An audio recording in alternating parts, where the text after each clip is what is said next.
terkasih dalam Kristus, salam sejahtera, salam sehat untuk kita semua. Jumpa lagi dalam renungan harian kita bersama saya Suster Petronella Borukarokai Sisi. Bacaan Injil yang akan kita renungkan diambil dari Injil Matius bab 9 ayat 14 sampai ayat 17 dengan tema berani berproses untuk berubah. Kemudian datanglah murid-murid Yohanes kepada Yesus dan berkata, "Mengapa kami dan orang Farisi berpuasa, tetapi murid-muridmu tidak?" Jawab Yesus kepada mereka, "Dapatkah sahabat-sahabat mempelai laki-laki berduka cita selama mempelai itu bersama mereka? Tetapi waktunya akan datang mempelai itu diambil dari mereka, dan pada waktu itulah mereka akan berpuasa. Tidak seorang pun menambalkan secari kain yang belum susut pada baju yang tua, karena jika demikian kain penambal itu akan mencabik baju itu, lalu makin besarlah koyaknya. Begitu pula anggur yang baru tidak diisikan ke dalam kantong kulit yang tua, karena jika demikian kantong itu akan koyak, sehingga anggur itu terbuang, dan kantong itu pun hancur. Tetapi anggur yang baru disimpan orang dalam kantong yang baru pula, dan dengan demikian terpeliharalah kedua-duanya." Demikianlah sabda Tuhan.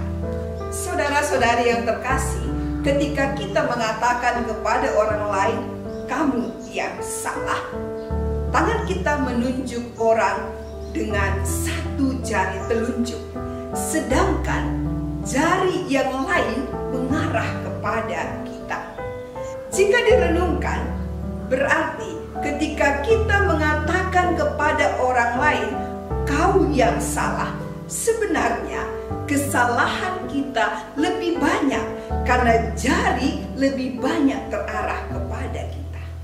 Dalam Injil hari ini dikisahkan bahwa para murid Yohanes dan orang Farisi merasa bahwa mereka telah melakukan kewajiban puasa mereka dengan baik. Nampaknya puasa sudah menjadi kebiasaan yang teratur bagi murid-murid Yohanes dan orang Farisi. Puasa dianggap penting walau perlu diawaskan agar orang melakukannya bukan hanya sebagai rutinitas tanpa memberi pengaruh dalam hidup, dan bukan supaya dilihat orang lain. Murid Yohanes dan orang Farisi sepertinya keberatan karena mereka melihat murid Yesus tidak melakukan puasa. Karena itu mereka menegur Yesus dengan berkata, "Kami dan orang Farisi sudah berpuasa, tapi mengapa murid-muridmu tidak?" Ada rasa iri dan cemburu di sana. Puasa yang dipertanyakan oleh para murid Yohanes adalah puasa yang merupakan bentuk kesalehan pribadi, bukan puasa yang diwajibkan saat-saat khusus. Yesus sendiri tampaknya meminta para muridnya berpuasa hanya pada waktu tertentu saja. Menanggapi pertanyaan murid-murid Yohanes, Yesus menekankan dua hal. Pertama, para muridnya tidak perlu berpuasa selagi ada bersama dia. Kedua, tujuan orang berpuasa ialah agar mereka dapat mendekatkan diri bersatu dengan Yesus. Jika seseorang sudah bersatu dengan Yesus, maka dia tidak perlu lagi berpuasa. Tetapi bila tiba waktunya mempelai Yesus itu akan diambil daripadanya, maka pada waktu itulah mereka harus berpuasa. Dari apa yang disampaikan oleh Yesus jelas bahwa pertama, puasa yang kita lakukan hendaknya dijalankan dengan tulus, dengan kesadaran penuh, dan bukan karena paksaan atau juga supaya dilihat orang. Kedua, kita berpuasa bukan karena dan untuk orang lain.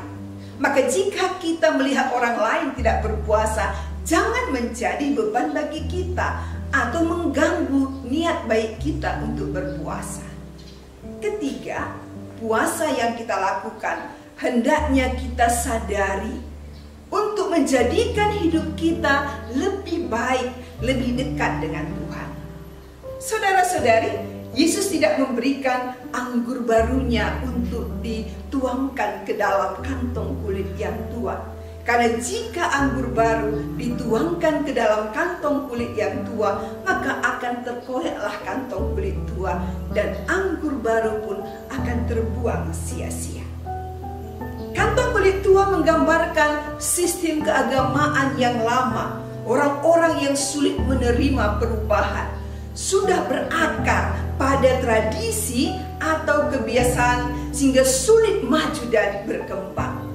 Maka orang akan berkata, aku masih seperti yang dulu, dan tidak berani berkata, aku sudah berubah menjadi lebih baik. Hal inilah yang menghalangi tersimpannya anggur baru, yaitu kebenaran dan prinsip hidup yang diajarkan oleh Yesus. Ia datang dan bertindak dalam hidup kita dari hari ke hari agar hidup kita berubah lewat proses yang terus-menerus. Saudara-saudari, apabila kita merindukan hal-hal yang baru dari Tuhan, anggur baru, maka kita harus mempersiapkan diri untuk mengubah kantong kulit tua menjadi kantong kulit baru. Kantong kulit seringkali berkaitan dengan kondisi hati kita. Hati kita yang siap untuk berproses dan juga berubah. Maka menjadi pertanyaan bagi kita, apakah kita mau membiarkan Tuhan mengubah konsep dan sistem hidup lama kita untuk hidup menjadi manusia baru? Beranikah kita berproses dan berubah sehingga hidup kita semakin membawa rasa yang enak, yang nikmat untuk orang lain? Selamat merenungkan. Tuhan memberkati selalu.